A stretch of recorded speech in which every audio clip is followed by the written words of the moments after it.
to get away anywhere in a camper van or any kind of vehicle. Absolutely. If you were around where I was at the weekend, there was queues and queues of people possibly panic buying, which is what some of the companies are saying. I didn't see panic buying, but I did see a lot of forecourts that had sold out. Yeah, and worried people driving around. Yes, and of course we've got 21.5 million people on the road this week for Easter. Yep. And, of course, you know, there are lots of questions over whether there's going to be enough fuel for everybody because of these protests that have been going on. And the Home Secretary, Priti Patel, has called the protests by eco-activists as selfish and fanatical. Demonstrations were held across the weekend in oil depots and on bridges in central London, which saw dozens of people arrested. It affected the Midlands too, and it may well spread across the country if these protests carry on. Well, obviously, the climate activists involved say that they need to bring an end to the use of fossil fuels. So are they in danger of turning people off that cause by these actions? Well, let's have a chat. Joining us now to discuss this is Miranda Whelehan. She's a Just Stop Oil activist. She says that we have to move away from oil for good. And journalist Larry Turner, who thinks that activists are irritating when they disrupt travel and they block roads. We'll come to you in a minute, Larry. Many people would agree that we have to wean ourselves off oil, we have to wean ourselves off fossil fuels, we have to develop renewables. I certainly feel that. But at the same time, they deeply resent having their personal lives massively interrupted by the actions that people like you are taking. And they can't get fuel for their cars, they can't get fuel for their central heating systems. They worry that if something bad happens, that an ambulance won't get to them because that won't have fuel.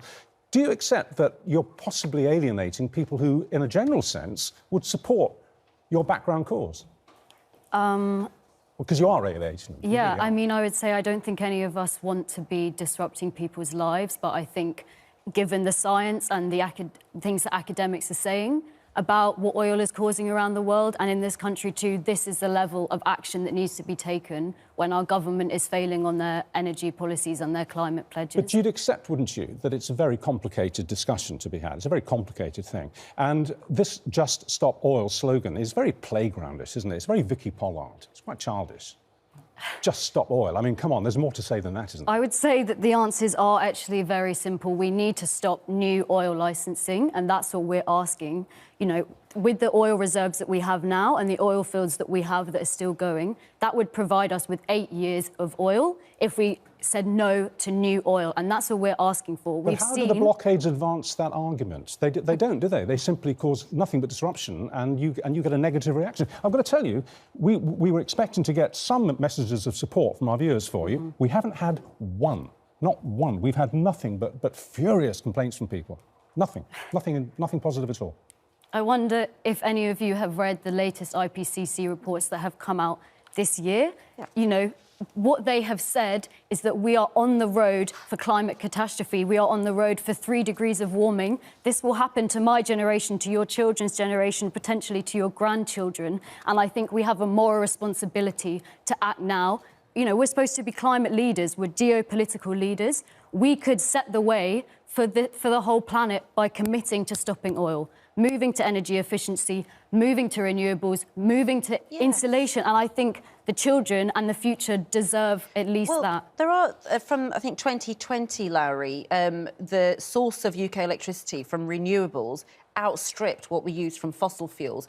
So we are, as a country, moving in the right direction, but clearly not as fast as we should be. And that is the problem. There's a sense of urgency that the eco-activists have, that they fear that the rest of us don't embody that. And certainly government policy might not be, you know, reacting to that sense of urgency, which is required. I think the problem I have is this idea that the one group of people have decided that they are the ones to save the world. And there's a certain po-faced, incredibly irritated, I'm getting it coming up in waves towards me here, like, how dare you question us because we know what's right. I'm going to glue my hand to some tarmac and then I'm going to be a martyr and I'm going to be a good person, while the rest of us can't get on with our days. I mean, you know, with respect, Miranda is 20. I'm more than twice her age. You know, I've got kids, I've got a job, I've got an elderly mother.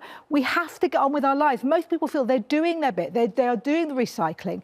They're trying. I can't afford an electric car. I can't afford a heat pump. Most people can't afford that. The people that the campaigners should be focusing on is the government, not on ordinary people. But it's about ego. There's no doubt that we've had a winter without any protest, but as soon as the sun comes out, oh, it's eco-festival time. And it is a festival. It's a big jamboree. It's let's get on social media, let's sit down with a placard, let's advertise to my friends what a great person I am, while the rest, ordinary people who have to go to work, can't get to work. What's your response? I just can't believe that that's what you're saying. The United Nations are telling us if we get to 1.7 degrees of warming, half of the population will be exposed to climate conditions that are unlivable, and that's unworkable. what you're here to talk about. But I suppose the point isn't about saying the facts over and over again. It's about the actual protest and about the disruption. And I suppose what for some people, I suppose it is the disconnect between understanding what you think you're achieving by creating disruption to ordinary people versus those big, very important issues that we're all aware of, but clearly you are very passionate about. How do you think it affects the speeding up of those policies that you want? What is the connection between the two? You're saying that you're aware of this, but I don't think that you are aware. I don't think you are aware, and I don't think the government and the media are doing their duty to show how serious this is. You mean you know better than we do? No, we're trying to uphold the science. The science is being ignored. The academics are being ignored. Is it ignored? But we're not allowed to get diesel cars after 2030. We live in a democracy, and it's not the right of one small group of people to tell everybody else how to live. Go through democratic process. Talk to your MP, get a government elected who is doing what you want them to do. Don't just simply think, well, we can change everything. I have to say, Larry, if that was going to work, it would have worked by now. And I think that there is a point to say. They have to win hearts and minds, and they're not winning Well, hearts you talk about democracy. Let's talk about hypocrisy. Now, this is a very typical message, OK, that we've had this morning. This is Jam on Twitter, speaking for many, many people. Everything these Stop Oil protesters wear or buy or eat was delivered or manufactured using oil, and that includes the glue that they use to stick themselves to the road with. What they're saying is that your protests are, by definition, massively imperfect. I mean, the clothes that you're wearing, to some extent, owe their existence to oil because they were taken in a car or a truck or a van to a shop. You know, there are so many ways that oil impacts on your life as a protester, but you don't acknowledge that.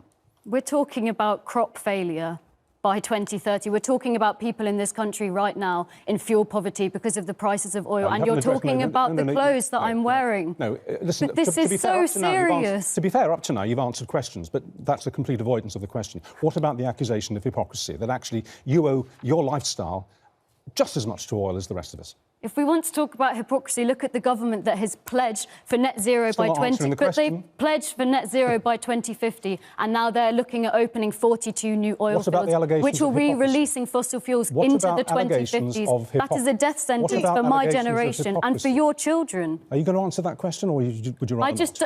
How can we be talking about individual scale when we're asking the government to change so we as individuals no longer have to be reliant? There are levels of hypocrisy. Is there any proof that any of the disruption you have caused has changed government policy? I would say no. All it has done is the government has tried to ban protests. It's been completely counterproductive. In the meantime, the collateral damage to ordinary people has been huge. We've been through such a trauma the last 2 years. I think there's a question of read the room here. The whole nation has been through this terrible trauma. A lot of people have lost their jobs, have lost their businesses, have lost their homes. And yet now, just when we think we're about to climb out of this terrible trauma, now it's like, can I get petrol to go and see my 90-year-old mother? I mean, that's why people are so angry about what you're doing, because it's selfish, it's narcissistic, it's ego-driven, and it doesn't change government policy. How do the police treat you on these demonstrations? How have you found their behaviour towards you?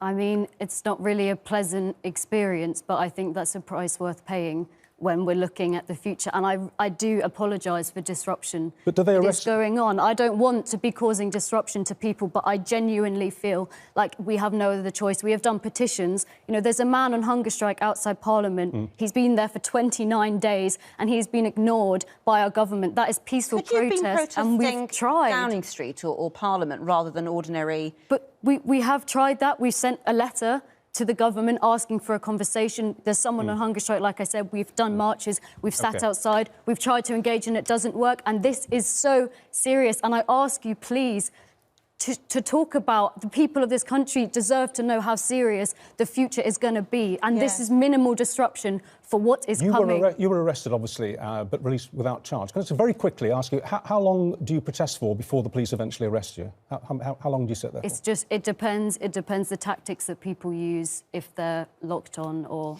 But it can be hours, can't it? Oh, yeah. And for those who are planning to get away over the Easter holidays, could they expect more disruption, do you think? I think the main message is that the government can stop this. I think people will continue to disrupt and cause action because they are desperate here. The government could stop this if they commit to no new oil project. Well, the message we have to say, the message from four courts this morning is that things are getting back to normal. Yes. There is absolutely no need to rush out and panic buy. That many petrol stations didn't have fuel yesterday, do have it this morning, so things are getting back to normal, things are settling down, so we can all be calm about that. All right, 5 minutes past 8. Here's Laura with the weather.